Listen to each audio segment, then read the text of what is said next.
darles la bienvenida a todos y todas en este espacio de aprendizaje, donde hemos querido compartir junto a los autores también del estudio Práctica de Innovación en Habitabilidad, con el equipo de Ecología Informal, y sin mucho preámbulo quisiera, para no en el fondo tomarme el tiempo, voy a dejar al director ejecutivo, Felipe Betancourt, que nos va a saludar y dará el inicio junto con el Ministerio posteriormente.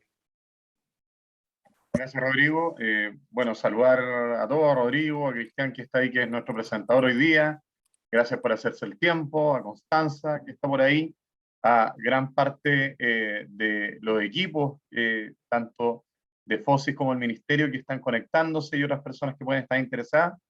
Nada más que decir que este estudio para nosotros es muy importante, si bien ya tiene un tiempo desde su publicación, su término. Este es un espacio para poder compartir un poco más, si bien ya está publicado el estudio en nuestra página web, y cualquier persona puede descargarlo en la sección del detalle con el programa de habitabilidad. La idea es comentar un poco más y poder aprovechar de los aprendizajes que se levantaron ahí, que este estudio además tuvo como motivación.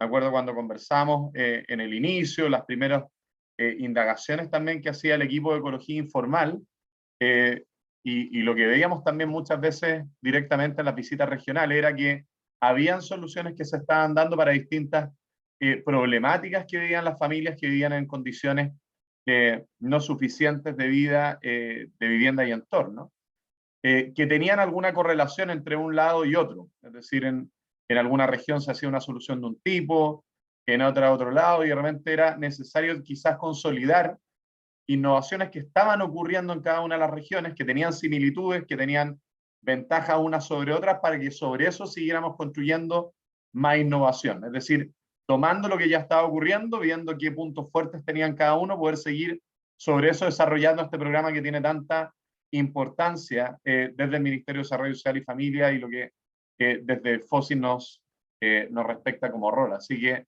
eso es la intención de este espacio, y muchas gracias por la organización, si bien fue un poco quizás apurado contra los días, pero esperamos ser un espacio notable de aprendizaje y compartir. Muchas gracias, Felipe. Bueno, también nos acompaña Constanza Cabrera, jefa de División de Promoción y Protección Social del Ministerio de Desarrollo Social. Está todo el equipo de habitabilidad, está Cintia, Natalia, así que bueno, muchas gracias, Constanza, encabezando un poco el equipo, nuestra contraparte. Agradezco también que nos pueda saludar, dar tu inicio y palabra de bienvenida. Gracias, Rodrigo. Oye, agradecer a Felipe, a Patricia y a ti por invitarnos a la charla. Para nosotros como Ministerio de Desarrollo Social, ¿cierto?, es sumamente importante conocer los resultados y también las proyecciones de implementación que puedan tener los dos estudios realizados por Ecología Informal. Por nuestra parte, ¿cierto?, relevar que el levantamiento de buenas prácticas vinculadas a innovaciones tanto en habitabilidad, vivienda, entornos, y aplicarlas a las distintas dimensiones del programa, como pueden ser, ¿cierto?, la búsqueda de materiales, la búsqueda de nuevas técnicas, la estandarización de soluciones, entendiendo que no podemos olvidarnos de la singularidad de cada territorio. Tenemos distintos climas, tenemos distintas distancias, ¿cierto?, tenemos distintos obstáculos, y también la pertinencia de lo que entregamos en vista de que los usuarios del subsistema seguridad y oportunidad, en este caso de familia, tienen un sinfín de características de distintos factores que los hacen vulnerables. Conocer, ¿cierto?, los resultados de los estudios nos sirven para ir mejorando día a día la implementación, ir ajustándonos de mejor manera. Temprano hablábamos, como sin ir más lejos, ¿cierto?, efectos prácticos. Dentro de la coyuntura pandemia, la entrega de soluciones en los últimos 2 o 3 años fue sumamente compleja de concretar, distintos motivos, pero sabemos que el stock, ¿cierto?, y el encarecimiento de costos fue uno de los más relevantes, y estudios de instancias de búsqueda de innovación en el área nos ayudan a enfrentar de mejor manera estas situaciones y de seguir entregando una ayuda que sea de calidad, ¿cierto?, a la población más vulnerable. También relevar, ¿cierto?, que la instancia de lograr reunir distintos roles, ¿cierto?, académicos, si no me equivoco, es el presente, roles sociales, el territorio, ¿cierto?, actores que están vinculados a la construcción y al proceso de diseño de soluciones y metodología a escala familiar, en contextos vulnerables nos ayuda a tener un trabajo súper transversal, nos ayuda a potenciar los roles en distintos niveles territoriales y facilita la toma de decisiones. Por nuestra parte, como ministerio, sabemos que podemos hacer más y sabemos y contamos con que estudios como el de ecología informal nos puedan ayudar mucho. Nada, desearle el mayor de los éxitos en la charla, que salgan de dudas, que puedan conocer todo el trabajo realizado en los últimos, si no me equivoco, 3 años. Como decía Felipe, un estudio que se realizó hace tiempo, pero que no deja de ser relevante tenerlo en cuenta y poder implementarlo. Así que nada, que disfruten mucho y agradecemos la invitación. Muchas gracias, Constanza. Bueno, voy a dejar con ustedes a Cristian Robertson, solo hacer un alcance. En estos últimos 3 años, como lo decía Constanza también, y lo va a explicar ahora Cristian con más detalle, en el fondo hemos avanzado en un proceso que luego tomó forma a través de lo que se llaman los híbridos de habitabilidad, y eso ha sido un poco la continuidad del primer estudio. Por tanto, hoy día también vamos a escuchar lo que recientemente hemos terminado y también que va a dar el pie inicial para el proceso que junto a todos los asistentes técnicos que acá nos acompañan de regiones que son también, junto con la CEREM y con los equipos del ministerio, conforman y son los artífices en el fondo de los resultados. O sea, sin el trabajo de todos y todas, esto obviamente no se podría lograr. Así que doy el pase, Cristian, adelante, todo el espacio es tuyo. Sí, ¿se escucha bien o no? ¿Sí? Super. Oye, bueno, lo primero, agradecer la invitación. Gracias, Constanza, Felipe, Rodrigo, por el espacio y nada, saludar también a todas y a todos que nos acompañan hoy día. Vemos varios nombres y caras conocidas y gusto tener esta instancia como de compartir y de reflexionar sobre el quehacer. Les voy a compartir una presentación, más o menos como dura más o menos unos 20 minutos. Es harto contenido, pero sobre todo quiero concentrar la información para poder después abrir el micrófono para las reflexiones. Yo voy a presentarles justamente parte de lo que fue el estudio 1 y luego híbridos, y ver de qué manera estos se van relacionando y van generando ciertas temáticas específicas. Hoy no nos puede acompañar Tomás Folch, que es parte también del equipo con el que hemos estado trabajando. Tomás está haciendo clases en Estados Unidos, entonces está con desfase horario, pero nos acompaña también parte del equipo que ha estado vinculado como a lo largo del proceso, y de cierta forma también yo los represento como a todos. Hay un equipo bien cototo detrás nuestro, en el fondo, detrás de estos estudios. Les voy a compartir pantalla. Díganme porfa cuando la estén viendo y si es que se ve bien. Se ve bien. Súper. Yo los dejé de ver, pero estoy con pantalla chica, así que cualquier cosa me interrumpen por micrófono, por favor, porque no los veo, entonces no veo sus caras. Bueno, entonces, eso, reflexiones sobre la innovación en prácticas de habitabilidad. La presentación la estructuré en base a 3 partes principales. Lo primero, una repasada rápida sobre lo que fue el estudio de innovación en práctica de habitabilidad, que fue entre el 2019 y el 2020, pero lo interesante es que esto se entiende como un proceso y de qué manera se va vinculando con los nuevos híbridos de habitabilidad, que es un estudio reciente que entregamos hace poco, y gran parte de los AT que nos acompañan también han estado vinculados, y hace poco hicimos esa presentación. Y finalmente, lo interesante es poder hacer 3 reflexiones que de cierta forma buscan desencadenar la conversación y ver de qué manera podemos ahí abrir como esa instancia más de cierre de la presentación. Entonces, lo primero, el primer estudio, que es Innovación en Prácticas de Habitabilidad, tenía como objetivos primero revisar la información de la historia del programa, reconociendo los 14 y 15 años hacia atrás del programa, y sistematizar las prácticas e iniciativas históricas según criterios operativos, identificar las temáticas claves para la categorización de estos criterios y levantar casos reconocidos para un análisis detallado tanto interno como entorno que define su implementación.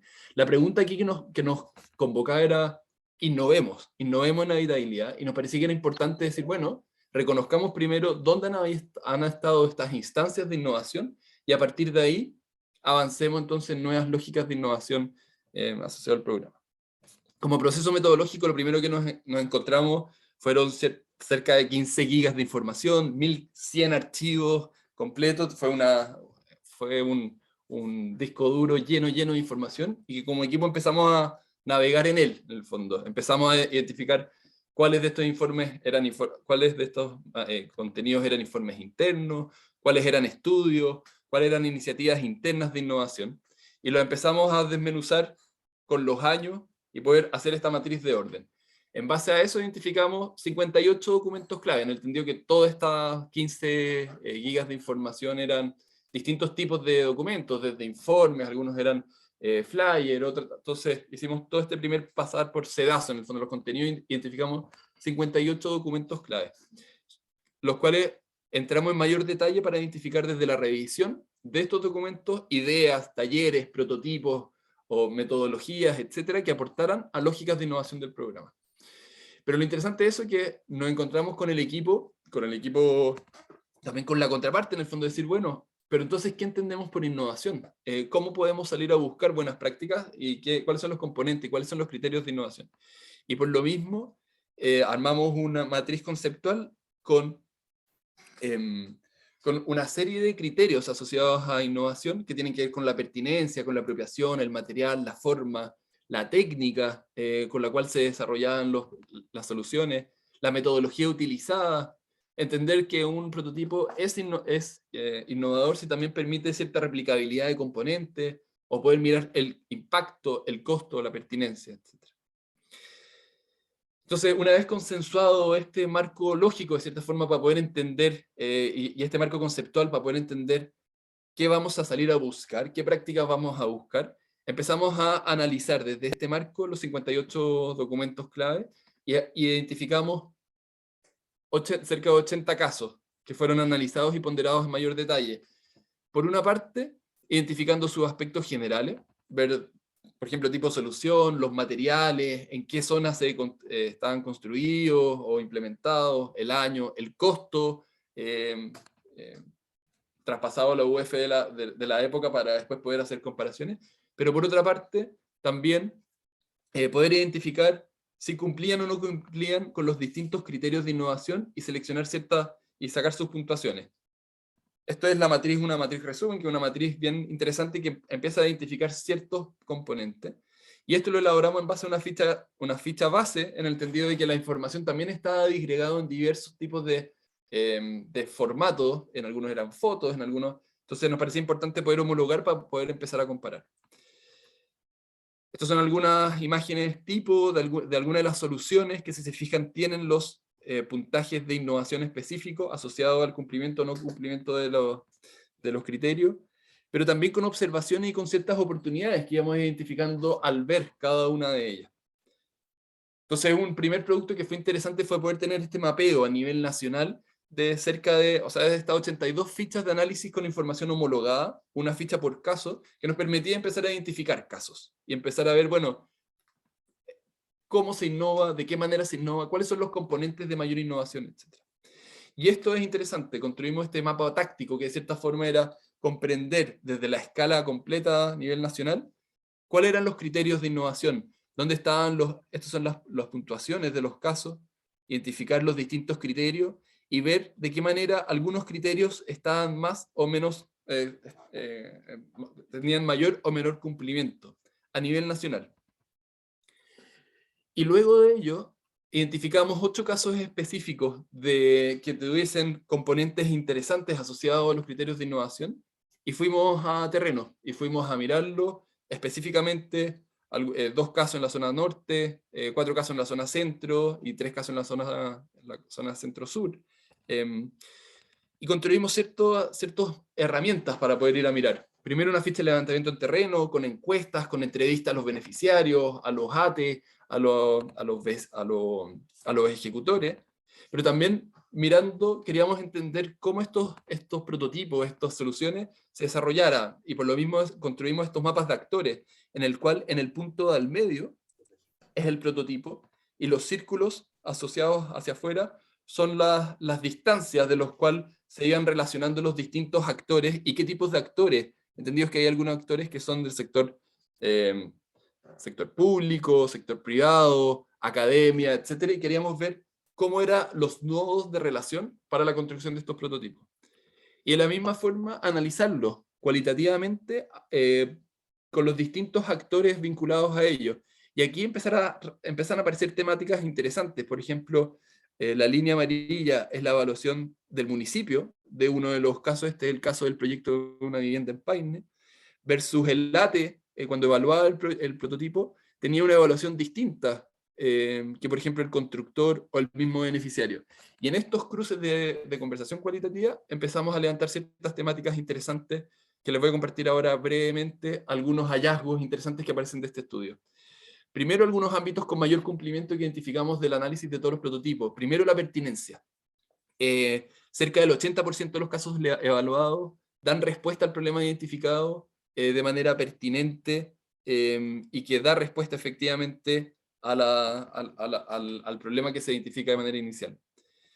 De la misma forma, el impacto. El estudio ha entendido este criterio desde dos perspectivas, tanto el impacto en los beneficiarios y el impacto en el programa, y estas dos formas de impacto pueden ser interdependientes y exigen la incorporación de mecanismos de evaluación en el tiempo, pero hay un importante cumplimiento en ello. Y también asociado a los costos. Cuando uno analiza estos 82 casos, el 52% de los casos es percibido como acorde asociado al costo. Los casos desarrollados responden al presupuesto disponible para cada región. No necesariamente reflejan un uso eficiente de estos recursos buscando equilibrar impacto y cobertura, pero sí son costos apropiados y que están ajustados a las realidades. Ahora, también identificamos desafíos y ámbitos que son desafíos y oportunidades también para avanzar. El primero de ellos es la forma, que decíamos la forma como valor agregado. La forma es una propiedad que permite fomentar la apropiación y el cuidado de los proyectos. Y vimos, y las imágenes nos parece que son bien elocuentes, proyectos que dan respuesta a la problemática, son pertinentes, son replicables, cumplen con respecto al impacto, pero tienen poco valor formal que permite reconocer la mejora más allá de la respuesta y de la asistencia específica. Un caso ejemplar de esto es el caso del lavadero que vemos acá abajo. Cumple, es pertinente, es barato, da respuesta a la problemática, es replicable, pero uno dice, bueno, la forma es también un espacio como un valor agregado que permite también dignificar la respuesta. Entonces hay ahí una serie como de desafíos interesantes. O por ejemplo el estándar de las soluciones. Nos encontramos, en el caso, esto lo relevamos sobre todo cuando fuimos a ver las soluciones en los casos, en los terrenos. Y por ejemplo el caso de la torre de agua es súper interesante, que si bien da respuesta también en temas de la problemática, el uso de la técnica, etc. Claramente es necesario avanzar a soluciones que la implementación asegure un estándar óptimo a lo largo del tiempo, más allá de la efectiva pertinencia y la solución de la problemática planteada. O el tema de la replicabilidad de las soluciones. Nos dimos cuenta y aparecían de las soluciones que cumplían con varios criterios de innovación, que el programa desarrolla muchas soluciones diferentes para abordar problemas similares, lo que se relaciona directamente con la discrecionalidad en el diseño y la ejecución de los mismos ejecutores. Entonces surge la pregunta, bueno, ¿es posible estandarizar ciertas soluciones sin perder, como comentaban al principio, la pertinencia territorial, la diferencia a nivel país, etcétera? Pero ¿se pueden estandarizar algunas de estas soluciones? O, por ejemplo, la lógica de las mejoras continuas. Y esto fue súper interesante también al revisar cuando... y que está vinculado también con el tema anterior, la constante reinvención de soluciones a problemáticas específicas a cada contexto, sumado a procesos de ejecución que son descentralizadas y lógicas de funcionamiento que dificultan la transferencia de conocimientos y aprendizajes entre los equipos, genera que soluciones ejecutadas no necesariamente puedan estar sometidas a mejoras continuas. Un caso de ello es, por ejemplo, este invernadero, que cuando lo visitamos, de inmediato el ejecutor y el mismo ATE que estuvo vinculado en el diseño, decía, mira, de haber podido hacer una segunda versión de un invernadero, lo hubiera hecho distinto. Porque mira, en la construcción de este aprendimos que ciertos criterios específicos. Pero como estamos reinventando y dando soluciones específicas en contextos distintos, esa transferencia de aprendizaje se dificulta.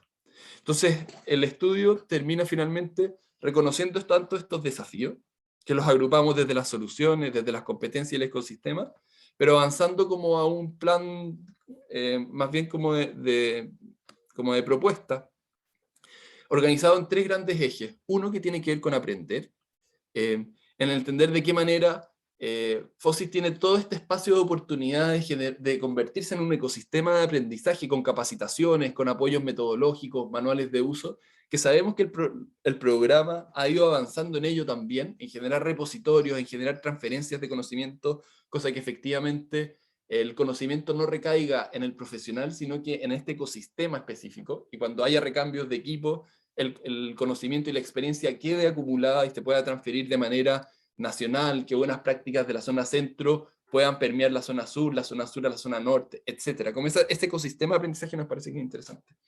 Por otra parte, una línea que tiene que ver con estandarizar, sin perder la pertinencia territorial y entendiendo de que una de las grandes riquezas que tiene el programa es también esa relación con el beneficiario y que no son soluciones estándares a rajatabla para todo, entendiendo que sí hay algunas soluciones que sí son posibles ser sometidas a una cierta estandarización independiente de que puedan ser adaptadas a los contextos. Entonces, desde la lógica de los catálogos de soluciones, procesos de mejoras continuas. Y avanzamos también en una línea de propuesta asociada a la construcción, pensando, bueno, ¿por qué también uno podría pensar que también hay un ecosistema asociado a la fabricación local, a un ecosistema de emprendimiento local, etc. Capacitación a los ejecutores, una especie como de círculo de especialistas FOSI, etc. Avanzada por esa línea. Asociado a eso, entonces les cuento brevemente un poco la experiencia del estudio que lanzamos ahora que tiene que ver con nuevos híbridos de habitabilidad.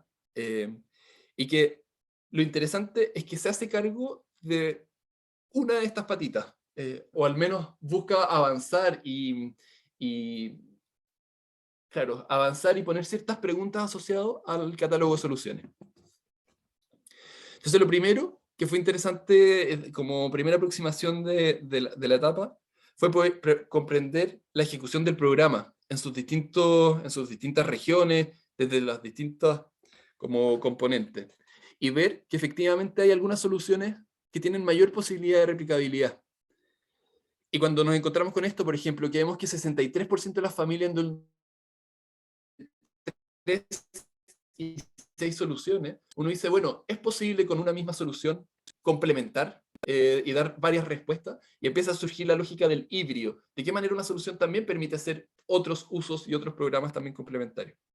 Y esto también recogiendo una priorización realizada por los ATE antes del arranque del estudio, que identifica también algunas soluciones, por ejemplo, el módulo de vivienda, soluciones sanitarias, temas de equipamiento, soluciones energéticas, soluciones de entorno, que se estaban desarrollando y que claramente aparecían como con potencialidad de ser estandarizadas o para la definición de ciertas líneas base. Entonces, en base a eso, identificamos algunas cabezas de serie, de cierta forma, la torre, el recinto de baño, el sistema de energía, el recinto habitacional y la cama, la cual sería sometida a un trabajo de comprensión y de aprendizaje de lo realizado para poder identificar luego sus líneas de estandarización.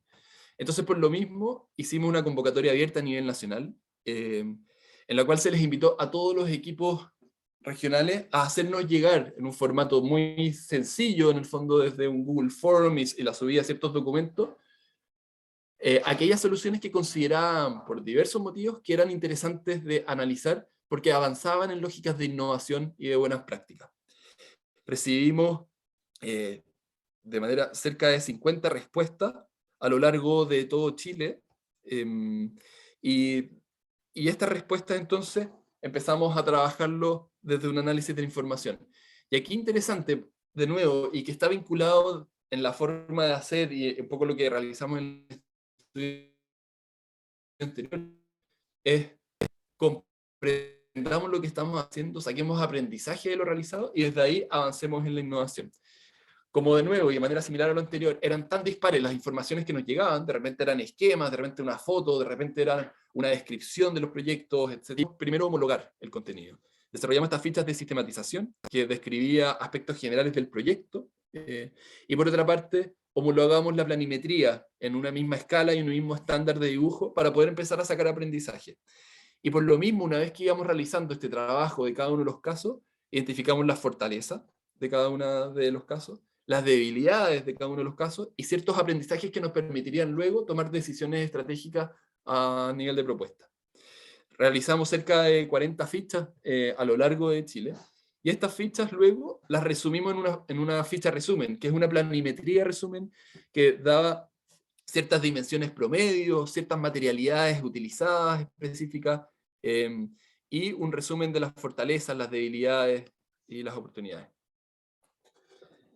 Vamos a ver algunos casos, no voy a entrar en grandes detalles, pero lo que ven a la derecha es la sumatoria de los casos que veíamos, por ejemplo, en el caso de la torre de agua, que es una solución que es construida a lo largo de Chile, que en la mayoría de los casos la solución es construida sobre pollos de hormigón prefabricado, con listones de madera, pero como ven, soluciones distintas a una problemática similar.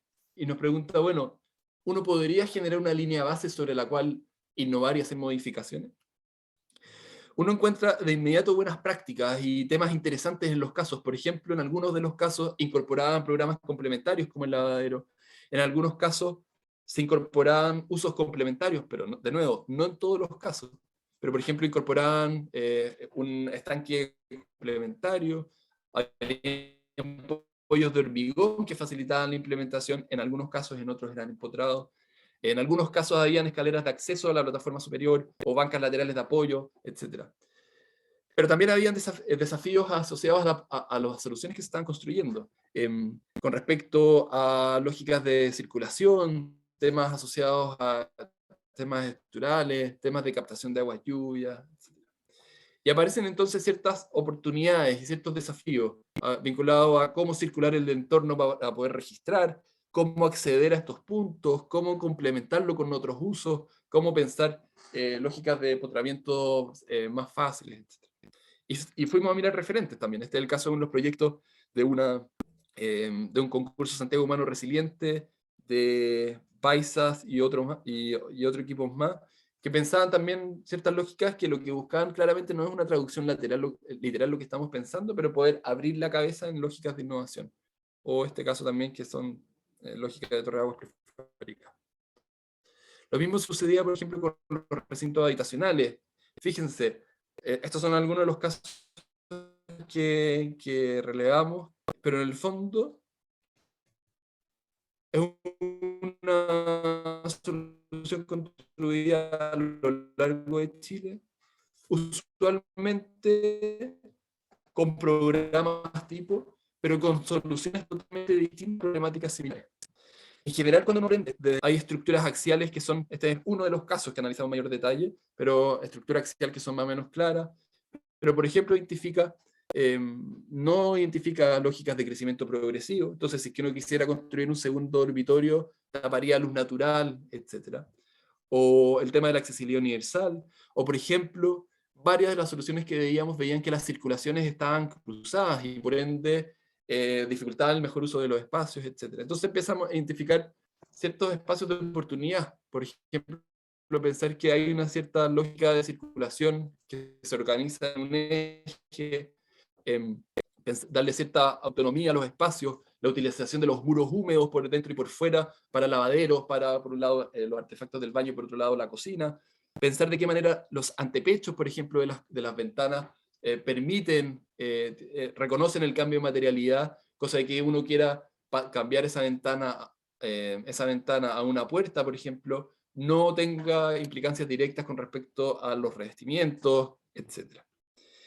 Vimos algunos referentes, este es el caso de un proyecto realizado en Juan Fernández, Santa Clara, que reconoce, por ejemplo, el tema de los antepechos, o el caso de crecimiento progresivo de este proyecto en Rancagua Elemental. Y lo mismo, por ejemplo, con el caso del recinto del baño. No me voy a detener en gran detalle con respecto a esto, pero me parece que el punto es el mismo en el fondo. Es un recinto de baño, pero fíjense la diferencia de dimensiones, la diferencia de distribución de los artefactos, la diferencia como de las terminaciones, etc. Con ciertos aprendizajes importantes, hay muy buenas prácticas en términos de terminación, de la respuesta necesaria, etc. Pero también hay desafíos asociados a ello.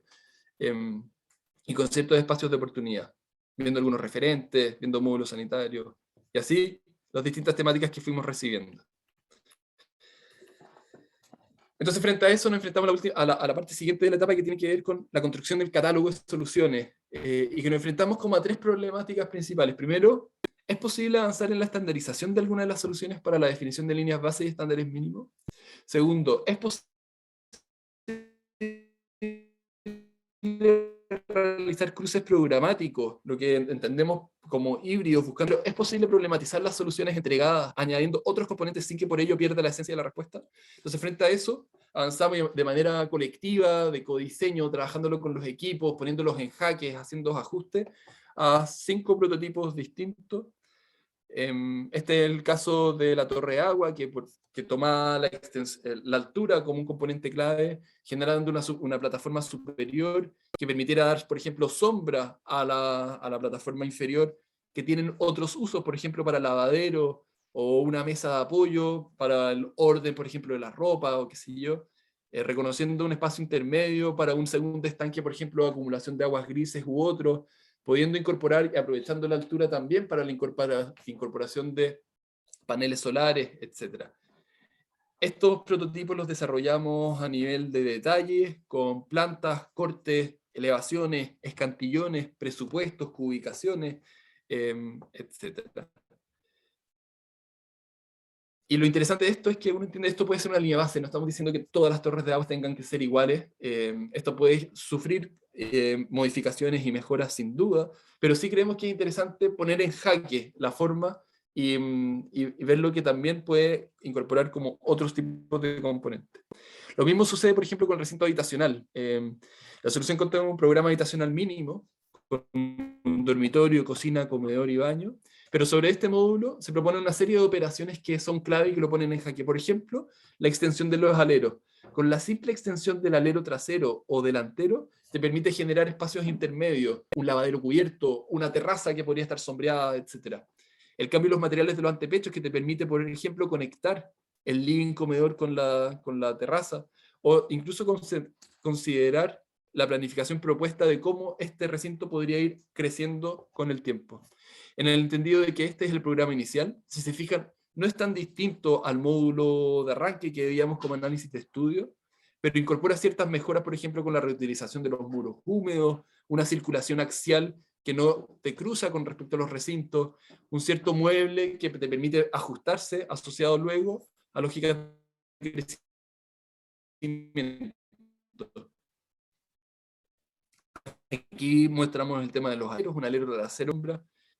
Este sería el módulo base, en planta, cortes, cantillones, un desglose de materiales, ubicación de cada una de las partes. Pero también considerando de qué manera este módulo podría crecer sin afectar las condiciones de habitabilidad y optimizando, por ejemplo, los recintos húmedos. Uno pensaría que una segunda opción sería crecer con un dormitorio principal hacia la derecha, que te aumenta el estar comedor, mantiene el mismo acceso y queda independiente la zona de baño. Y uno podría pensar incluso que una siguiente ampliación, o 2 o 3, sería en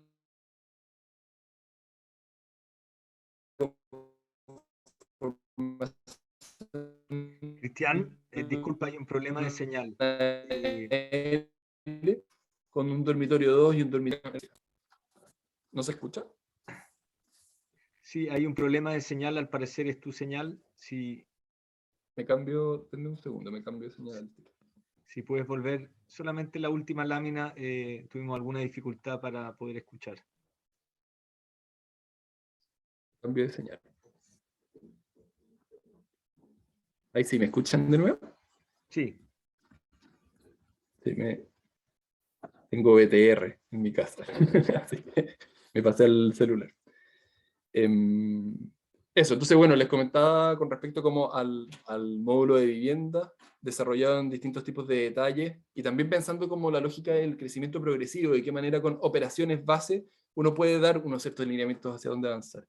O por último, y con esto ya para ir cerrando con respecto, por ejemplo, al módulo de baño, que es un recinto de baño, aquí y en la guerra de aquí. Pero finalmente lo que pensamos es hacer 3 puntos críticos. Primero, la separación de los artefactos en distintos recintos que permiten uso simultáneo por parte de sus usuarios. En el entendido y reconociendo también desde la conversación con los distintos equipos del programa, que en algunos casos el baño responde a una familia mononuclear reducida, pero en algunos casos son familias extendidas, que el baño está utilizado por distintas personas al mismo tiempo. Entonces, ¿de qué manera el baño reconoce eso y con una misma solución permite dar distintas respuestas? O, por ejemplo, disponer los artefactos en línea. Temas tan sencillos como disponer los artefactos en línea te optimiza el uso del muro húmedo y te hace más sostenible y más económica la intervención. O pensar que las canalizaciones también son de manera exterior y expuesta, cosa que uno podría luego incorporarle ciertos plugs de reutilización de aguas grises, etc. O, de manera similar a la vivienda, con una extensión del alero trasero te permite también utilizar el muro húmedo por adentro y por afuera de manera protegida. Entonces este es el baño base, que si se fijan es un baño que tiene distintas modulaciones, un baño tipo que te permite tener hasta 3 usuarios al mismo tiempo, uno usando water, lavamanos y la tina, o este otro que es un baño que reconoce tener 2 usos específicos con un tabique que podría o no podría estar dependiendo del caso. Estos son algunos de los detalles, algunas de las plantas, cortes y también desarrollados en detalle. Y en este caso que nos parecía interesante al revisar el quehacer del programa, que veíamos que habían estándares distintos. En algunos casos las cerámicas llegaban a 1,50 m, en otros casos no había cerámica, en otros casos se pintaba. Entendemos que viene de una lógica también como de los recursos disponibles, del ejecutor, pero nos parecía importante poder definir una línea base. Es decir, mira, este es un estándar que está optimizado, son cerámicas que no son caras, está optimizado el recurso, pero sí es un estándar base, sobre la cual se puede mejorar, se puede adaptar. Esto desarrollado en planta, corte, elevaciones, y en el caso de los baños, con el desarrollo de los detalles de todas las caras interiores. Y por último, este es el caso que nos parece que es interesante, que también muestra justamente eso que tiene que ver con el módulo de energía. Veíamos que el módulo de energía era muy distinto en cada uno de los casos que nos llegaron desde las distintas partes de regiones, pero porque dependía de la estructura de los techos en algunos casos era independiente, en algunos casos estaba apoyado sobre otra estructura, etc. Y lo que pensábamos con el equipo era, bueno, ¿de qué manera uno piensa una estructura basal que incorpora módulos puntuales que te permite alimentar el consumo básico de una vivienda, para que sea una vivienda sostenible y de cierta forma independiente, y respondiendo también a los contextos como rurales en el fondo, pero con algunos ajustes menores, permitir que con pequeños ajustes poder convertir este mismo recinto, que es un esqueleto que te permite soportar la estructura superior, con un revestimiento, una puerta y ya, uno poder construir esto también en una bodega.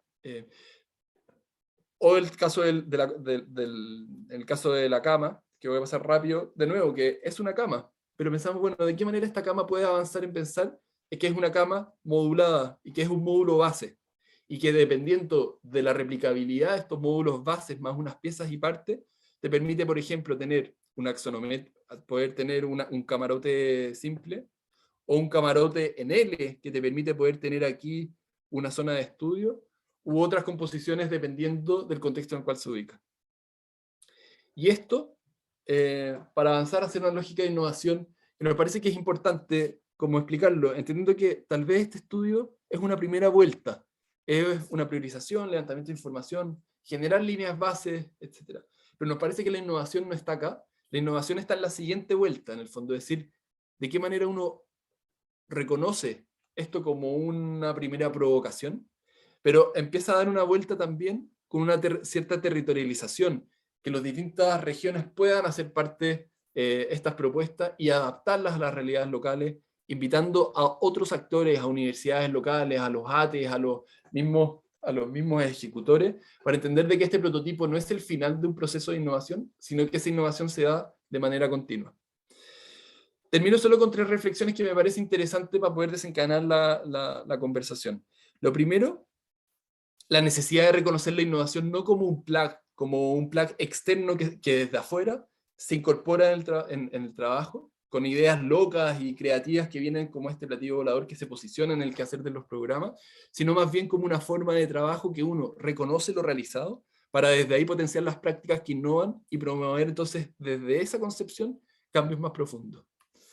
Segundo, y que nos surge desde el análisis del programa, las discusiones que hemos tenido en este y en otros programas, en los cuales hemos estado trabajando, es, bueno, ¿son los indicadores que usamos, son los indicadores apropiados para medir lo que hacemos? ¿Es cantidad la forma de medir? ¿Es integralidad de las soluciones? ¿Es impacto? ¿Es un poco de cada uno? Yo creo que tenemos que pensar cómo evaluamos lo que hacemos, porque también eso nos permite poder avanzar en mayor profundidad. Y tercero, que para nosotros es un mantra para distintos proyectos en los cuales estamos vinculados, es que necesitamos, y aquí vemos que hay un desafío tremendo en el quehacer del programa y del Estado en general, y también de las prácticas en distintas lógicas, cómo avanzar desde la concepción de las personas como sujetos pasivos, más bien receptores de políticas públicas, hacia sujetos activos de cambio. Eso, muchas gracias, perdonen por lo apretado.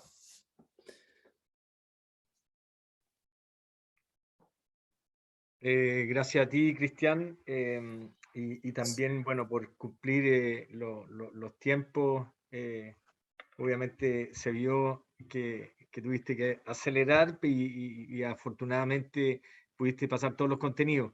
Bueno, queremos conversar un poco sobre lo comentado. Creo que como decía Cristian, este es el puntapié también para un trabajo que se viene justamente con los ejecutores. Nosotros hoy día nos han presentado varios prototipos que en el fondo como decías tú, es una línea base para poder en el fondo trabajar con los distintos ejecutores, y de alguna forma también salió en el primer informe, esto pueda ir generando mejoras continuas también en las distintas soluciones y no quedarnos con soluciones que quedan estancadas en el tiempo, sino que más bien pueden irse mejorando también a través de las distintas manos que tienen los ejecutores.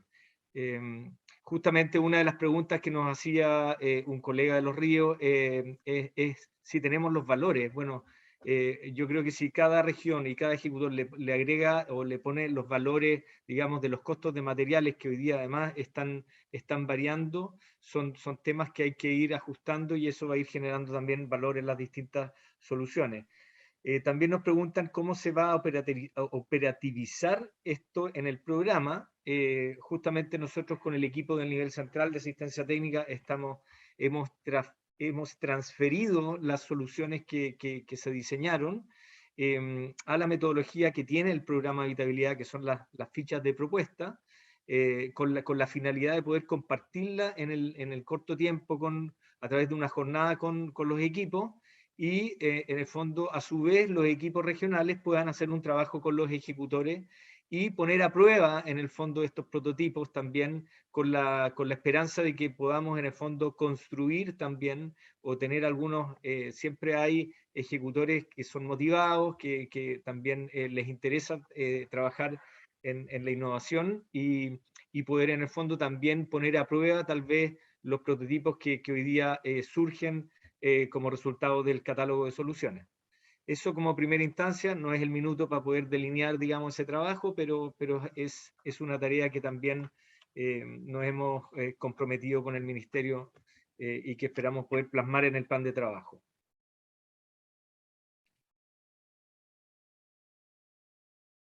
No sé si alguien tiene ganas de poder hacer una pregunta en forma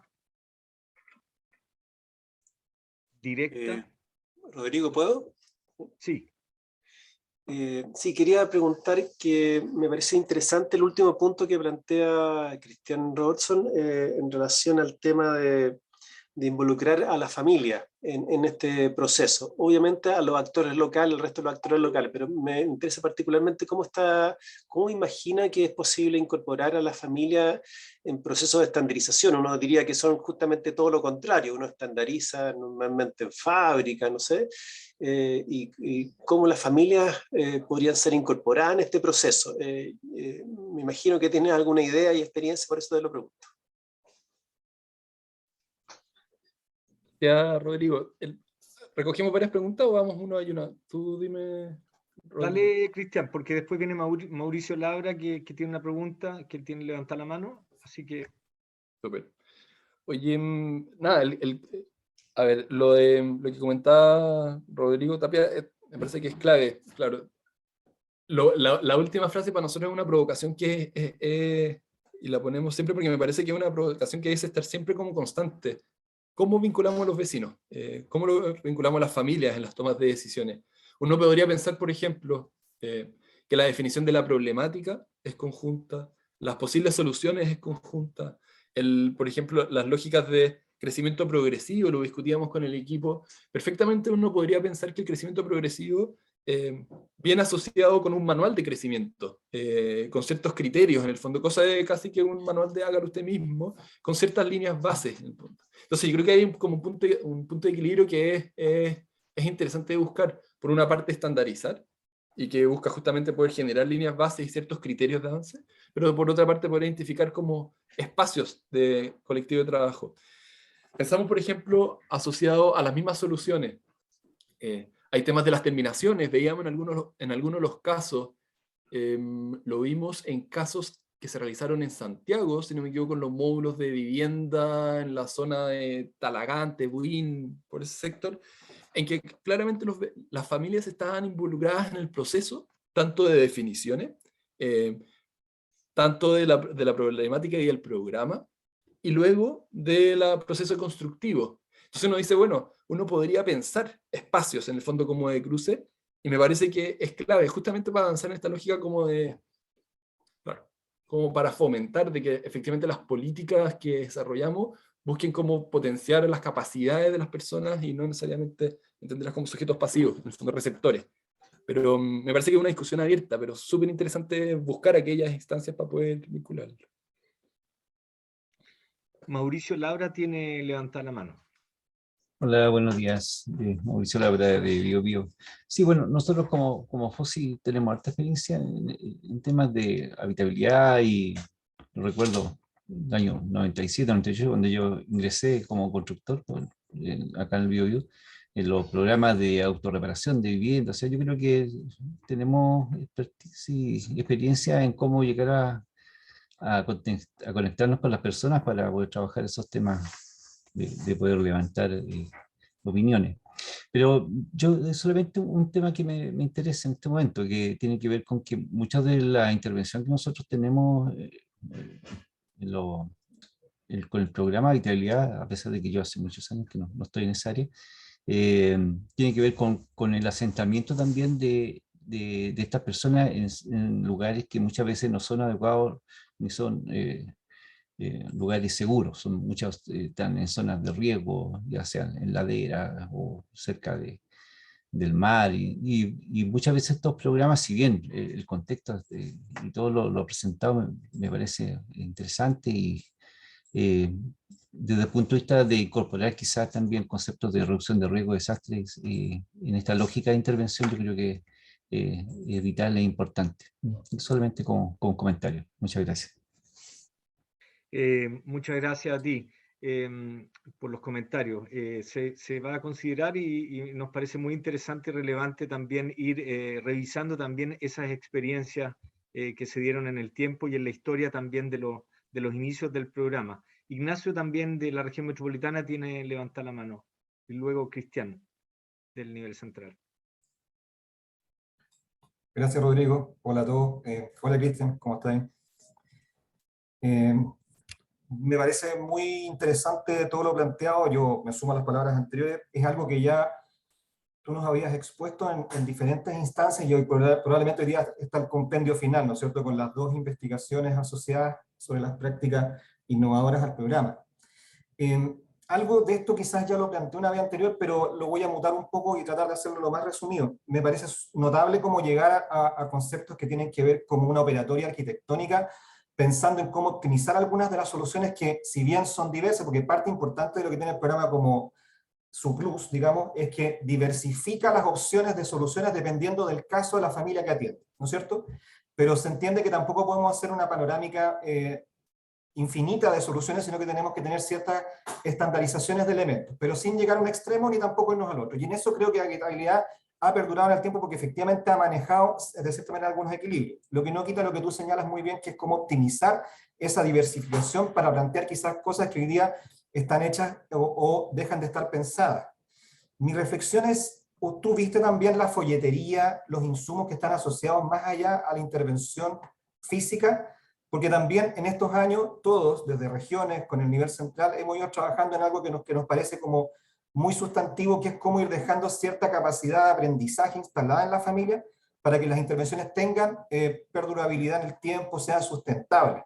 Y cuando tú planteas de que eventualmente algunas de las soluciones podrían tener un cierto criterio de estandarización, pensando en una etapa 2, una progresividad, una ampliación, un baño que se adapta para las circunstancias, una tercera o segunda pieza, que es súper interesante, quizás, y solamente te lo planteo como pregunta, si ustedes vieron o ve factible que nosotros también trabajemos en cómo dejar insumos de aprendizaje para esa fase 2. Obviamente, para que haya una fase 2 uno tendría que dejar construidas ciertas bases de la fase 1, ¿no es cierto? La intervención en lo inmediato, pero pensando en la proyección de ese caso, de esa familia, porque el día de mañana va a necesitar ampliarse, tener un baño distinto, tener el sistema de energía asociado con no sé qué cosa, etcétera, etcétera.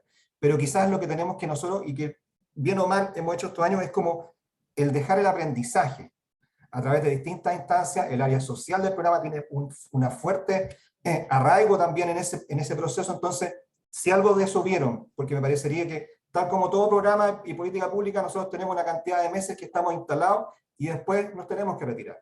Pero ¿qué queda después? Y me parece que quizás por ahí va esa cosa, por ahí va esa semilla que tenga sustento en el tiempo.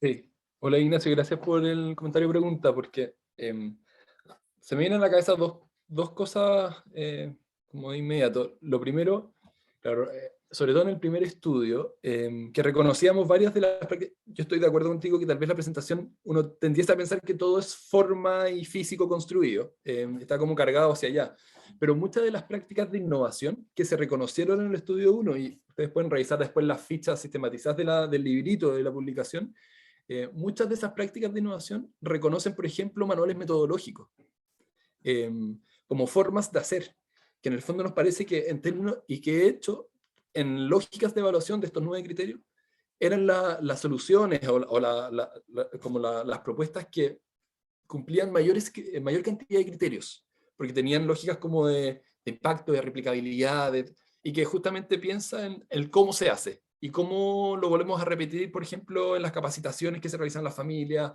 en estos manuales específicos, etcétera, como un toolkit de herramientas y manuales metodológicos. Entonces, en el estudio 1 reconocimos varios de esos, y me parece que uno podría, desde esos aprendizajes, que sin duda es un valor que tiene el programa, que hay que seguir potenciándolo en el fondo. Yo creo que uno podría también vincularse, y ahí me vinculo con la siguiente parte, que tiene que ver como con respecto a estos prototipos hacia adelante. Uno podría pensar claramente lo que dices tú. Esta es la intervención inicial y base, pero después lo que pasa hacia adelante viene con lógicas de capacitación, con lógicas de manuales específicos, que reconoce formas de hacer para las familias, también incluso para los distintos actores que están alrededor. Tal vez implica que el desvínculo con la comunidad o con el beneficiario tal vez va a implicar que tenga algún grado de acompañamiento tal vez más lejano, ver qué es lo que sucedió, cómo se fue evolucionando el proceso. Pero yo creo que hay mucho aprendizaje asociado a lo que son los manuales metodológicos, que uno podría replicarlo en la lógica como en una siguiente etapa de implementación. Bien, Cristian. Cristian Rosales, luego Freddy, y estamos ya a 5 minutos del cierre, así que sabemos que todos tienen que volver a sus labores habituales, así que nos quedan esos 5 minutos para que los aprovechemos. Cristian. Gracias, Rodrigo. Saludos a todos y a todas. En realidad quería referirme a las reflexiones finales que tú planteabas, Cristian, con respecto a cómo incorporar en parte a la familia, lo mismo que planteaba Rodrigo Tapia, y no solo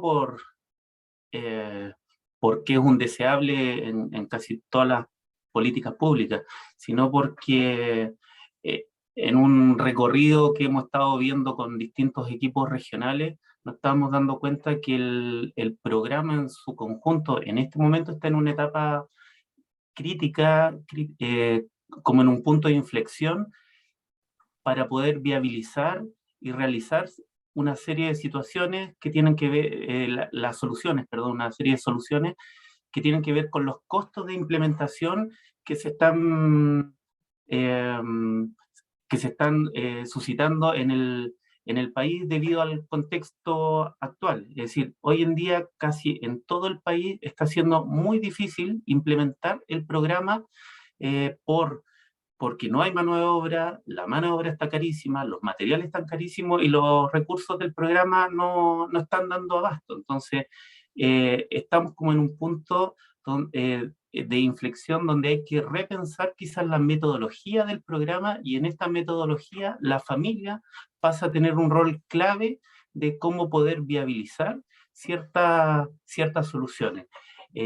Tal vez lo que nosotros hemos evaluado y recogido es que estos criterios de innovación que se plantean acá en estos estudios son los que hay que relevar tal vez, no en sí mismos los prototipos, como sabíamos son prototipos de una línea base que se puede mejorar, pero teniendo en cuenta todos estos criterios de innovación, hay que repensar completamente esta metodología programática para poder llevar a cabo. Es decir, está muy complejo el panorama y tal vez quizás todos los equipos o asistentes técnicos de las distintas regiones que ahora pueden estar, pueden dar cuenta de ello. Es decir, hay un tema ahí de cómo viabilizar todas estas soluciones que está en jaque y por ahí vamos a tener que repensar en conjunto, ministerio, ATE, ejecutores, en cómo esto se hace factible. Así que es como estas preguntas finales de reflexión nos hacen pensar y nos hacen repensar todo lo que ya tenemos ahora estructurado. Así que está como muy interesante como estudio, como insumo, ir sumando, además de otros estudios que hemos desarrollado en el programa, ver cómo juntamos todo esto y damos una mirada más pensada en la familia. Eso. Gracias, Cristian. Freddy, nos quedan 2 minutitos y Sí, hola. tenemos que ir cerrando. Una cosa, una cosa para Cristian, que dijo que había que repensar esto. Yo creo que ya esto hubo un gran cambio, un repensar hace poco en el cambio de metodología que se hizo, ya de las soluciones a familias, es un gran cambio. Y creo que eso hay que verlo porque va a mi consulta en relación a eso, que si se hará después otro informe, de hecho muy potente como el que presentó Cristian, porque esta es la metodología antigua que está tomada con condiciones. Entonces sería bueno ver cómo lo que está resultando ahora con las familias, porque tenemos que elegir familias. No hemos dado cuenta que en algunas comunas en la cual, por eso da un poquito de nostalgia de repente ver todas estas soluciones que se hacían antes con módulos, integralidad y todo, el 2020 no se han podido hacer, y el 2021 vamos más o menos igual, porque han quedado familias como al debe en ciertas soluciones por el tema de priorización de familias, en el gran número de familias y no soluciones. Entonces estamos quedando un poco al debe en ciertas familias en no poder abarcar más soluciones de las que podríamos haber abarcado. Ya a modo de ejemplo, soluciones como una, por ejemplo, que San Pedro, que hacíamos 4 familias con intervenciones de baño, ya no podemos hacer los baños porque tenemos que hacer 7 familias. Entonces, están quedando un poquito al debe. Sería bueno que hubiera después un informe de salida o comparativo de la metodología que se hacía con soluciones y de la metodología que se está usando ahora con familias. Sería bueno porque existe un poquito la preocupación y ya se está viendo ciertas pinceladas de eso en ciertas comunas. Solamente eso era mi evaluación. Gracias.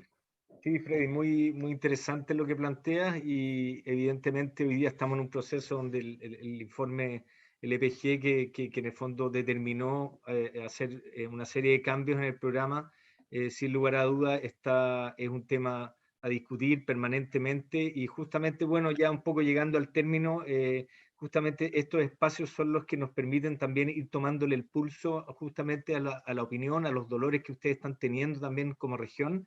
Nosotros obviamente esto va en paralelo de una agenda de trabajo permanente con los equipos y que justamente, bueno, partiendo este año, nosotros en el fondo vamos a intentar plasmar una agenda de trabajo en torno a la parte de diseño, a la parte de metodología y justamente la riqueza que tiene el programa es siempre trabajar con la familia y independientemente cómo nosotros vamos midiendo si eso lo hacemos a través de soluciones o a través de proyectos familiares, creo que hoy día la tarea que nos llevamos es justamente poder darle forma a ese ese plan familiar y que en el fondo más actores se vayan involucrando en esto. O sea, que existe una gestión a nivel municipal también, existe una gestión también a nivel de privado y también el poder trabajar de manera conjunta con familias, en el fondo, también poder identificar ahí oportunidades